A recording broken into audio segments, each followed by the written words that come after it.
The Groveland Hotel was built in 1886, perched at the edge of a once thriving mining town. Over the decades, it had withstood fires, floods, and fleeting prosperity, leaving behind an enduring structure draped in peeling wallpaper and mystery. The new manager, Aaron Foster, arrived under a crisp autumn sky, the leaves crunching beneath his boots as he crossed the threshold. The air inside was stale, perfumed faintly with mildew and forgotten history.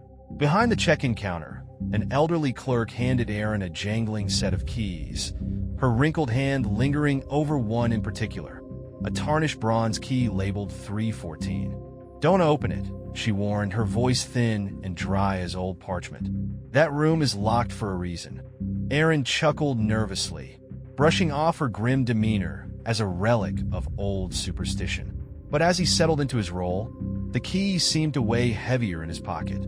Guests occasionally whispered about room 314, sharing fragmented stories over the complimentary coffee, a bride who vanished on her wedding night, a traveling salesman who never checked out, a fire that consumed the room without burning the walls. By his third week, Aaron could no longer resist. The hotel was nearly empty that night, and a peculiar stillness hung in the halls. He climbed the staircase, the light bulbs flickering overhead, and approached the forbidden door. The key trembled slightly in his hand as he slid it into the lock. With a soft click, the door creaked open. The smell hit him first, iron and decay, like a slaughterhouse at dawn. His flashlight illuminated a room trapped in time. An ornate mirror cracked like a spider's web, a crimson-stained carpet, and a single wooden chair tipped onto its side. As he stepped inside, the door slammed shut behind him, plunging the room into darkness. And then, faintly at first, came the sound. Wet, heavy breathing. Aaron wasn't alone. Aaron's breath quickened, his flashlight trembling as the beam swept across the room. The breathing grew louder, ragged and uneven, as if coming from every corner at once. He turned toward the door and gripped the handle, but it wouldn't budge. "Hello?"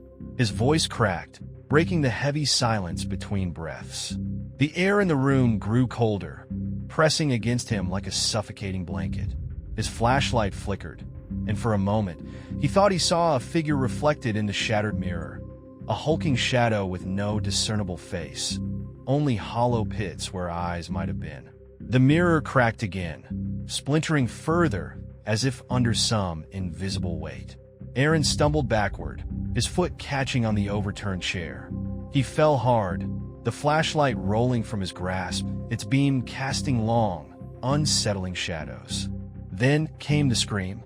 It wasn't human. It was a high, keening wail that seemed to rip through the very fabric of the air. Aaron clamped his hands over his ears, his heart pounding in his chest. The sound wasn't just loud. It was invasive, crawling into his skull and vibrating through his bones. Suddenly, the room shifted. The walls seemed to stretch outward, elongating like a grotesque funhouse. Aaron's flashlight went dark, and he was plunged into pitch blackness. Only the scream remained, growing fainter, as if retreating into some unseen depth. Then silence. Aaron scrambled to his knees, his palms slick with sweat and something sticky, something that smelled of copper. He fumbled for the flashlight, shaking it until the beam returned, weak but serviceable. The room had changed. The overturned chair was upright now, centered perfectly on the stained carpet. And it sat a figure. It was a man, or at least it had been. His head lolled at an unnatural angle, and deep, livid gashes marred his throat. His eyes were wide open, clouded, but somehow staring directly at Aaron. A dark red pool expanded beneath the chair, dripping rhythmically onto the floor. Aaron stumbled back, his flashlight flickering wildly. The figure moved, its head snapped upright, and a guttural, rasping voice filled the room. "Why did you come here?" Aaron froze, his mind racing for a rational explanation. This wasn't real. It couldn't be real. But then the figure leaned forward, impossibly fast, and whispered, "You shouldn't have unlocked the door." The flashlight died again, leaving Aaron in darkness, alone except for the sound of footsteps approaching. Aaron stumbled backward, his hands fumbling for the walls as the footsteps closed in. They weren't hurried, slow, deliberate, like a predator savoring the hunt. The icy chill in the room seemed to sink into his skin, numbing his limbs. "Stay away," he shouted into the darkness, but his voice barely carried. The oppressive silence swallowed it whole. A single lamp in the corner of the room flickered to life, casting a sickly yellow glow. The figure from the chair was gone, but the room was no longer empty. The walls were lined with mirrors, impossible, as there had been no mirrors there before. In each mirror, a different scene unfolded. Aaron's flashlight was gone, leaving him with nothing but the dim glow to illuminate the ghastly visions. The first mirror showed a woman in a wedding dress, her veil stained red, standing motionless before a window, her hand pressed to the glass, leaving streaks of blood as she stared outward. Her lips moved, but no sound emerged. The second mirror revealed a man in a traveling suit, seated at the room's desk. He was writing feverishly, his hand cramping with effort as pages piled up around him. Each time he completed a page, it disintegrated into ash. When he paused to look up, his eyes locked onto Aaron's through the glass, wide with desperation. The third mirror was empty. No reflection, no scene, just blackness. Aaron approached it, drawn by the absence. As he leaned closer, the glass rippled, and something lunged from within, a clawed hand that swiped just inches from his face before retreating. The mirror returned to its still, black state as if nothing had happened. "Why are you showing me this?" Aaron demanded, his voice breaking. The mirrors began to vibrate, a low hum that grew louder, sharper, until it was a cacophony of wails and screams. He covered his ears, his knees buckling, but the sound pierced through him like needles. Then, just as suddenly as it had started, the sound stopped. The lamp flickered again, plunging the room into darkness. When the light returned, the mirrors were gone. But the figure was back. It stood by the door this time, its features obscured, its head cocked at an unnatural angle. Slowly, it raised a hand and pointed to the chair. Aaron's stomach churned as he followed the gesture. The chair wasn't empty. He was in it. His own reflection sat slumped, head tilted, the same vicious gashes marring his throat. The Aaron in the chair opened its eyes, clouded and lifeless, and spoke in a voice that wasn't his own. "You're part of it now." Aaron bolted for the door, clawing at the handle. It wouldn't budge. He banged his fists against the wood, screaming for help, but his voice sounded hollow, muted. Behind him, the room began to collapse, the walls folding inward, the air thick with the stench of rot. As the world closed in, Aaron felt a hand on his shoulder, cold, impossibly strong. He turned, but no one was there. Then the door opened, and he fell forward, landing hard on the hallway's faded carpet. Room 314's door swung shut behind him, locking with an audible click. The hallway was still, empty, as if nothing had happened.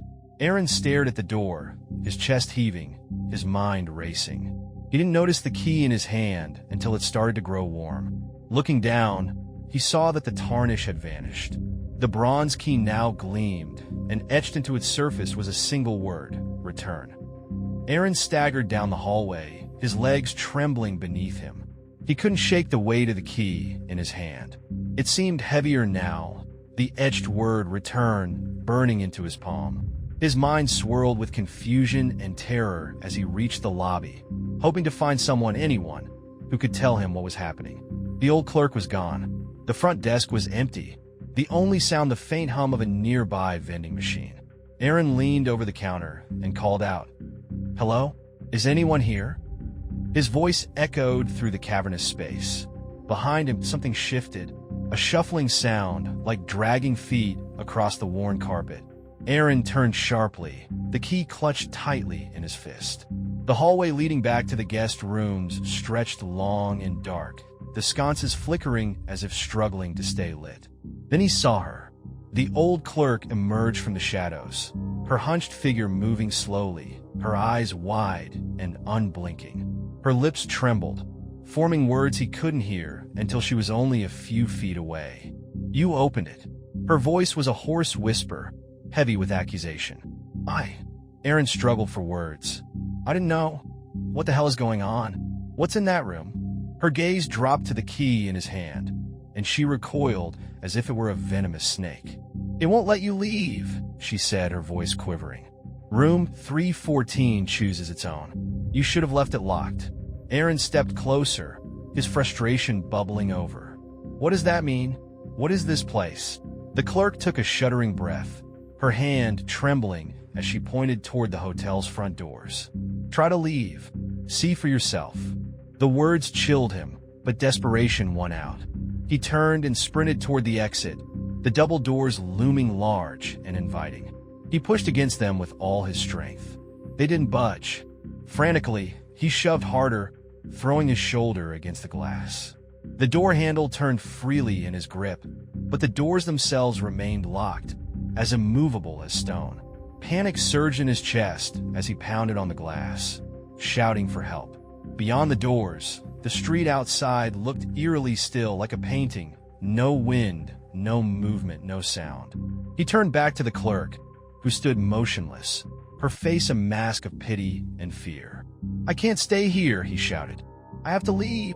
You can't leave, she said, her voice barely audible. Not until it's done with you. Aaron's heart thundered in his chest. What is done with me? What does it want? The clerk stepped closer, her milky eyes narrowing. Room 314 doesn't let go until you understand. Understand what? The old woman didn't answer. Instead, she lifted a gnarled finger and pointed at his chest. Aaron looked down and gasped. A faint red stain was spreading across his shirt, blooming like a rose over his heart. He touched it with trembling fingers, expecting pain, but the fabric was dry. It wasn't blood, it was something else, something darker. Your time is running out, she said. The room isn't finished, and neither are you. Aaron stumbled backward, the keys slipping from his grasp and clattering to the floor. But before he could reach for it, the lights in the lobby flickered and dimmed, plunging the space into an unnatural twilight. When the lights steadied, the clerk was gone. Only the key remained, glinting ominously on the floor, waiting for him to pick it up. And from deep within the hotel, a low, guttural voice echoed through the halls. Return. The voice was deep, resonant, and layered, as though multiple throats had spoken at once. Aaron froze, his breath hitching as the word echoed through the silent hotel. It wasn't a request. It was a command. The key lay on the floor, gleaming unnaturally in the dim light. Aaron hesitated, his instincts screaming to leave it behind, to run. But where could he go? The door wouldn't open, and the street beyond felt less real with every passing second. Reluctantly, he bent down and picked up the key. The moment his fingers touched the metal, the temperature in the room dropped sharply. His breath puffed out in white clouds, and frost crept along the windows and walls. The hotel itself seemed to exhale, the walls groaning as though alive. Aaron straightened, the key pulsing with warmth in his palm. Fine, he muttered, his voice trembling. You want me back? I'll go back. The hallway stretched before him, impossibly long and dark. Each step felt heavier than the last, the shadows deepening around him. The sconces flickered wildly, their light barely holding the darkness at bay. With each step, faint whispers began to rise. Indistinct voices, overlapping, their tones mournful and accusing. By the time he reached the door to room 314, Aaron's legs felt like lead. The door stood slightly ajar, a thin line of crimson light spilling out onto the hallway carpet. The whispers grew louder, more urgent, swirling around him like a storm. His hand shook as he raised the key, even though the door wasn't locked. The key slipped into the lock with an almost magnetic pull. When it turned, the door swung open slowly, revealing the room beyond. This time it was different. The furniture was gone, the walls stripped to raw, splintered wood. The crimson carpet had transformed into something darker, glistening faintly under the eerie red light. The air was thick with the smell of iron and decay. In the center of the room stood a single figure, back turned, hunched over as if in pain. Aaron's instincts screamed at him to leave, but the door behind him slammed shut, sealing him inside. The figure straightened slowly, the motion unnatural, as though strings were pulling it upright. "Why do you fight it?" the figure asked, its voice rasping like dry leaves. "You opened the door. You let it in." Aaron took a step back, his hands trembling. "I didn't know. I didn't mean to." The figure turned, and Aaron's stomach lurched. It was himself, or something that wore his face, pale and hollow-eyed, with a faint red stain spreading across its chest. Its lips curled into a grotesque grin, revealing teeth too sharp, too many. "You belong to it now," the doppelganger said, "and it belongs to you." The walls of the room began to pulse, the wood twisting and writhing as if alive. Faces appeared in the grain, mouths opening in silent screams. The whispers rose to a crescendo, overlapping until they became a single, deafening roar. Aaron fell to his knees, clutching his head as the sound overwhelmed him. The floor beneath him softened, sinking like quicksand, pulling him down. He clawed at the edges, but the room offered no escape. The doppelganger loomed over him, its grin widening. "Return," it said again, and this time, Aaron understood. Room 314 wasn't just a room. It was a trap, a loop, a purgatory for the forgotten and the damned. And now it was his. The floor gave way completely, and Aaron plummeted into the darkness below. Aaron fell into blackness, his screams swallowed by the void. It wasn't just the sensation of falling. It was the complete loss of self, of time, of reality. For what felt like hours, he tumbled weightlessly through the dark until, suddenly, he slammed onto a cold, hard surface. The impact knocked the air from his lungs, and for a moment, he could only lie there, gasping, disoriented. His flashlight was gone, but a dim, unnatural glow illuminated his surroundings. The light wasn't steady. It pulsed like a heartbeat, casting shifting shadows across the walls. He was in a corridor, long and narrow, carved from stone that seemed too smooth, too deliberate. The air was damp and stifling, filled with a faint metallic tang. As he sat up, Aaron realized that the floor beneath him wasn't stone. It was wood, warped and stained with dark, sticky streaks. Whispers filled the corridor, faint and insistent, like the murmurs of a restless crowd just out of sight. Aaron's throat tightened as he forced himself to his feet. Every instinct screamed at him to stay put, but the corridors stretched endlessly in both directions. There was no going back. There was no back to go to. He chose a direction at random and began to walk. The walls seemed to shift as he moved, their surfaces rippling like liquid. Shapes flickered in the shadows, humanoid and wrong, watching him without eyes. The whispers grew louder with every step, forming words that danced on the edge of comprehension. "It's your fault," one voice hissed. "You opened the door," another growled. Aaron tried to block them out, his fingers pressed tightly to his ears, but the voices were inside his head now.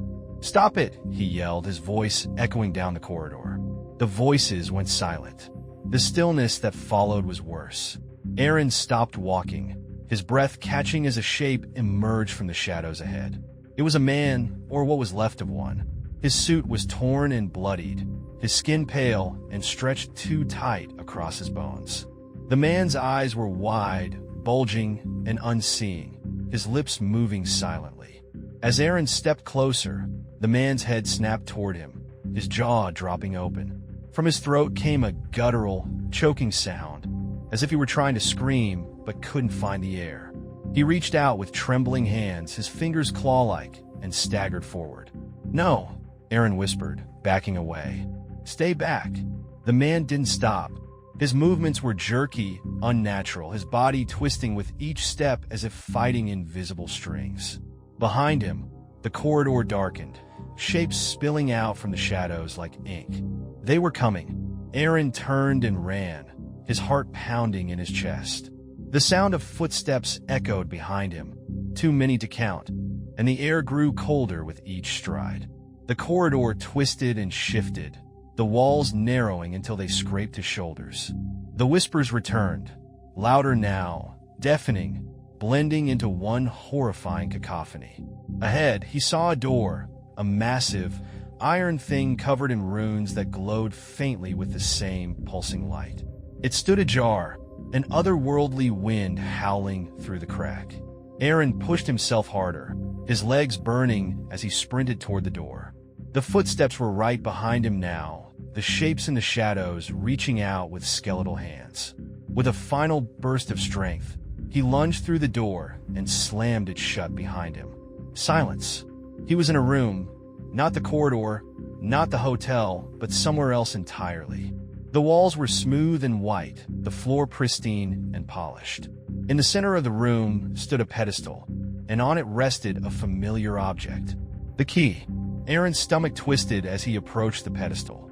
The key looked the same as before, tarnished bronze with the word "Return" etched into its surface. But now there was something else beside it. A small, handwritten note, yellowed with age. He picked it up, his hands trembling, and read the words scrawled in jagged, frantic handwriting. "The only way out is through. You have to finish the story." Aaron looked around the room, his breath shallow. The door behind him was gone. He was alone, trapped with nothing but the key and the note. And then, from nowhere, came the sound of footsteps. The footsteps echoed from all directions, slow and deliberate, growing louder with each passing second. Aaron spun around, clutching the note in one hand and the key in the other.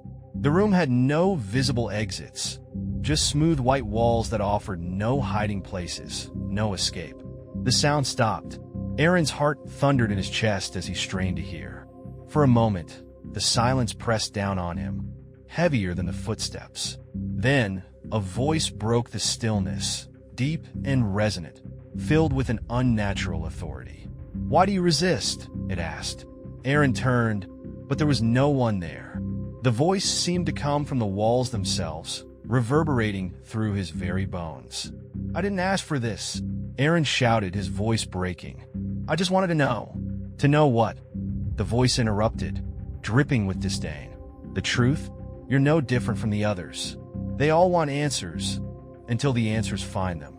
A shadow began to materialize in the center of the room, swirling and coalescing into a humanoid figure. It was tall, impossibly tall, its face shrouded in darkness. Where its eyes should have been, there were only flickering embers. Aaron backed away, gripping the key tightly. "What do you want from me?" The figure tilted its head, the movement unnatural, like a puppet on strings. "Want?" it repeated, as if tasting the word. "What you want doesn't matter. You open the door.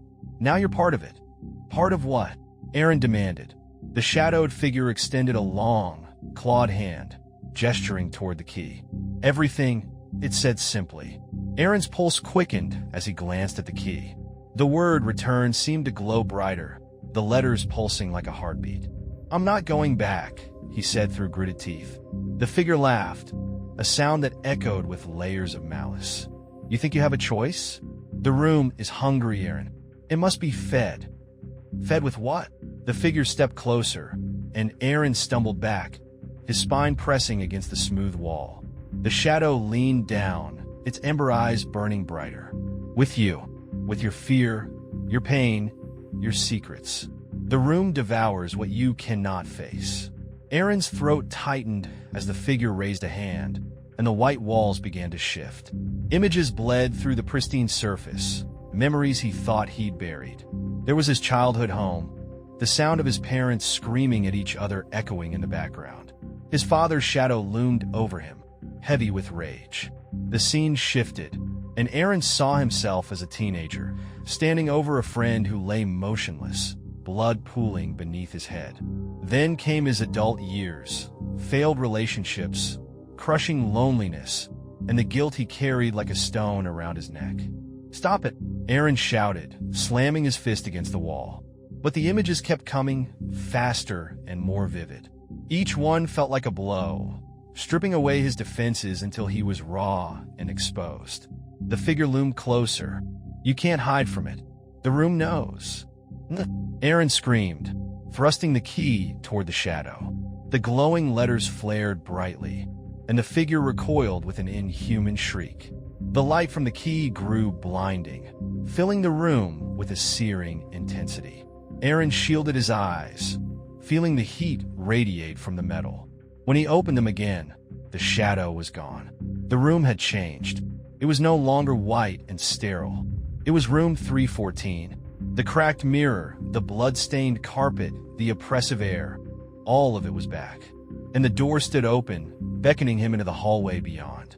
Aaron hesitated, the key still pulsing in his hand. He had escaped the shadow, but the room's hold on him hadn't loosened. Somewhere deep in the hotel, he could hear the faint murmur of whispers again, growing louder. The note's words echoed in his mind. The only way out is through. You have to finish the story. Clutching the key, Aaron stepped through the door. The hallway stretched endlessly before him, and somewhere in the distance, something was waiting. The hallway seemed alive, its walls breathing, shifting ever so slightly with each step Aaron took. The flickering sconces cast distorted shadows that danced and twisted, forming shapes that taunted the edges of his vision. He clutched the key tightly, the word return glowing faintly in the dim light. Somewhere ahead, the whispers grew louder, their tones urgent and fragmented. Words he couldn't quite make out mingled with guttural sounds that didn't belong to any language he knew. He tried not to listen, but the cadence was hypnotic, drawing him deeper into the labyrinth. It wasn't the hallway he had walked before. This one twisted and branched, doors lining the walls like teeth in a monstrous grin. Each door was unique. Some were pristine, while others were rotted and crumbling, their handles rusted beyond use. Some bore carvings of strange symbols that seemed to pulse with an otherworldly light. The first door Aaron passed rattled violently as he approached, as if something inside was desperate to escape. He stopped, his hand hovering over the knob, before pulling back. He didn't need to open it to know whatever lay behind was meant to break him. The second door stood ajar, revealing a sliver of darkness, so deep it felt like a void. A faint sobbing came from within, soft and broken. He thought he recognized the voice, his mother's, but the memory was too hazy to trust. Aaron, the voice was faint, beckoning. He turned away quickly, refusing to look further. He knew this hallway was meant to trap him, to lure him into opening the wrong door. But which was the right one? As he rounded a corner, he froze. The hallway stretched on endlessly, but something was standing in the distance.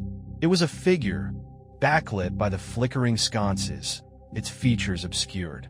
At first, Aaron thought it was a shadow again, but the shape was different, smaller, hunched and trembling. "Help me," the figure rasped, its voice dry and cracking like dead leaves. Aaron hesitated, his instincts telling him to run, but he couldn't ignore the faint hope that whoever, or whatever, it was might hold answers. As he stepped closer, the figure raised its head. It was a man, his face gaunt and hollow, his eyes sunken and bloodshot. His clothes were tattered, his skin pale as if drained of life. Something about him felt achingly familiar, but Aaron couldn't place it. "You opened the door," the man whispered. "I told you not to. You should have listened." Aaron's breath caught. You're the clerk," he stammered. "The one who gave me the key." The man laughed bitterly, the sound dry and humorless. "I was. Before the room chose me. Before it trapped me here." Aaron shook his head. "No, you were downstairs. You warned me." "Downstairs. Upstairs. It doesn't matter," the man interrupted. "Time doesn't work the same here. The room, it doesn't let go." Aaron clenched his fists, his frustration boiling over. "Then how do I stop it? How do I get out of this place?" The man's expression darkened. "You can't stop it. The room isn't a thing, Aaron. It's a hunger. It feeds on you, on what you've done, on what you've lost, on who you are. The only way out," he paused, his voice trailing off into a whisper. Aaron stepped closer, desperation in his voice. "The only way out is what? Tell me." The man looked up at him, his eyes filled with a terrible, resigned sorrow. "The only way out is to give it what it wants." Aaron's stomach turned. "What does it want?" The man's lips moved silently for a moment before he finally whispered, "Everything." The lights flickered violently, and the man's body began to contort, his form twisting into something grotesque. His eyes rolled back into his head, and his limbs bent at impossible angles. Aaron stumbled backward as the man let out an ear-splitting shriek, his body collapsing into a writhing mass of shadow. The hallway seemed to come alive, the walls narrowing and trembling as if trying to swallow Aaron whole. The whispers surged around him, their tone no longer pleading but furious, accusatory. The doors rattled violently, the symbols glowing brighter. Aaron gripped the key tightly and ran, his pulse pounding in his ears. The hallway twisted and turned, branching off into impossible angles. He didn't know where he was going, only that he couldn't stop. And then suddenly he saw it, another door, larger than the others. Its surface was black as night, its frame lined with the same glowing runes as the key. This door felt final. Aaron approached slowly, his breathing ragged, his every instinct screaming that this was a point of no return. But what choice did he have? The key pulsed in his hand, growing hot as he brought it to the lock. The whispers rose to a crescendo, a single word cutting through the chaos, spoken by 1,000 voices at once. Enter. With trembling hands, Aaron turned the key. The key turned with a heavy, mechanical click, and the black door creaked open, revealing a space beyond that defied logic. Aaron stepped inside, his breath hitching as the world twisted around him. The room was vast, yet suffocatingly intimate. Shadows draped every surface, shifting and alive, swallowing the edges of his vision. In the center stood a stone pedestal, and atop it lay something unexpected, a journal, its leather cover cracked and aged, bound with a thin ribbon of black silk. Aaron approached cautiously, his footsteps echoing unnaturally loud in the emptiness. The journal seemed ordinary, but the air around it buzzed with an unnatural energy. As his fingers brushed the cover, a voice rang out, not the guttural tones of before, but something clearer, almost human. "You've come far," the voice said, deep and steady. "But every journey requires a price." Aaron whipped around, but the room remained empty. The voice came again, this time closer, resonating as if it came from his own mind. "What do you want from me?" Aaron demanded, his voice trembling. "What do you want?" the voice countered. "To escape? To forget? To understand?" Aaron hesitated, his eyes darting back to the journal. He didn't know how to answer. What did he want? His life outside the hotel felt like a distant memory, foggy and insubstantial. All that mattered was the oppressive weight of room 314 and the terror that had consumed him since he opened that door. The voice softened, almost coaxing. "The journal holds your story, Aaron. Everything you are, everything you've done. Your triumphs, your failures, your fears. The room hungers for it." Aaron's heart raced. "What happens if I give it to you?" The shadows around the pedestal rippled, forming vague shapes. Faces, hands, silhouettes that reached toward him before dissolving into smoke. "You will be free," the voice promised. "But freedom has its cost. Once the room has your story, it owns you. Your past will be erased. Your choices, your regrets, your very self, all of it gone." Aaron took a step back, his stomach churning. "And if I don't?" The voice grew colder, sharper. "Then you will remain. The room will keep you until there is nothing left but the echoes of your screams." Aaron stared at the journal, his thoughts racing. Was this a trap? Could he trust anything in this cursed place? But the idea of staying, of becoming another shadow, another voice in the endless whispers, was unbearable. "What's the point of freedom if I'm not me anymore?" he asked, his voice barely a whisper. The room fell silent, the shadows stilling. Then the voice returned, quieter now, almost sympathetic. "That is the question, isn't it? What are you willing to lose to escape your pain?" Aaron's gaze fell to the journal. His fingers hovered over the ribbon, torn between fear and desperation. Every fiber of his being screamed for him to stop, to turn back. But there was no turning back. With a trembling hand, he pulled the ribbon free. The journal fell open, its pages blank at first. Then, as if by an invisible hand, words began to scrawl themselves across the paper. It started with his name, then his childhood, his first love, The mistakes he'd made, the people he'd hurt. The pages turned themselves faster and faster as his entire life poured onto the parchment. Memories he'd long buried surfaced, vivid and raw, until the journal was filled with everything he had ever been. When the last page turned, the book slammed shut. The shadows surged around the pedestal, swallowing the journal whole. Aaron staggered back, his chest heaving, his mind reeling. He felt lighter, emptier, as though something vital had been ripped away. The voice returned, faint and distant now. Your story is ours. You are free to leave. A door appeared in the wall before him, ordinary and unassuming. Aaron hesitated, a hollow ache blooming in his chest. He tried to recall the faces of his loved ones, the details of his life, but they were slipping away, dissolving like mist. The door creaked open, revealing a blinding light beyond. Aaron stepped through. The light enveloped Aaron as he stepped through the door, so intense that he instinctively shielded his eyes. For a moment, there was nothing but the brilliance, a void of pure white that erased all sense of direction or time. Then the light dimmed, and Aaron found himself standing in the hotel lobby. At first glance, it seemed unchanged, the faded wallpaper, the creaky front desk, the dim chandeliers. But something was different. The air felt lighter, less oppressive, and the incessant whispers that had haunted him since entering room 314 were gone. Aaron's eyes drifted to the front desk, where the old clerk had once stood. Now a younger woman in a modern uniform greeted him with a polite smile. "Checking out, sir?" she asked cheerfully, as if nothing unusual had ever happened. Aaron hesitated, his mind struggling to catch up. I think so," he said, his voice uncertain. The woman typed something into a computer, the soft clicking of keys breaking the silence. "Great. We hope you enjoyed your stay at the Groveland Hotel," she said, handing him a receipt.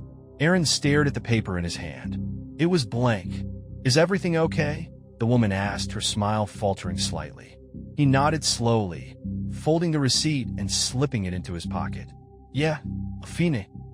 Turning, he walked toward the front doors, his footsteps echoing in the quiet lobby. The doors opened effortlessly this time, letting in a crisp breeze and the muted sounds of a bustling street beyond. Aaron stepped outside, blinking in the sunlight. Cars rolled by, people chatted on sidewalks, and the world moved on as if nothing had happened. But something had happened. Aaron paused on the sidewalk, his thoughts swirling. He tried to recall the details of his life, his job, his friends, his past. The harder he tried, the fuzzier the memories became. Faces blurred, names dissolved, and emotions faded into a hollow nothingness. All he could remember was the room. A woman bumped into him, breaking his reverie. "Excuse me," she said with a smile before continuing on her way. Aaron stared after her, the sensation of normalcy alien and disorienting. He reached into his pocket, his fingers brushing against something cold. Pulling it out, he froze. The key. It was no longer tarnished. Now it gleamed as if freshly polished. The word return had vanished, replaced by a simple, chilling message. "Your turn." A chill ran down his spine as he realized what it meant. He wasn't free, not truly. He had escaped the room, but its mark was still on him. Somewhere, sometime it would call him back. Aaron looked over his shoulder at the Groveland Hotel. The building loomed silently, its windows dark and impenetrable. For a brief moment, he thought he saw movement behind the glass, a figure standing in room 314, watching him. He turned and walked away, blending into the crowd. But no matter how far he went, the weight of the key in his pocket remained, a constant reminder that the story wasn't over. Not for him, not for the next. The room was always waiting.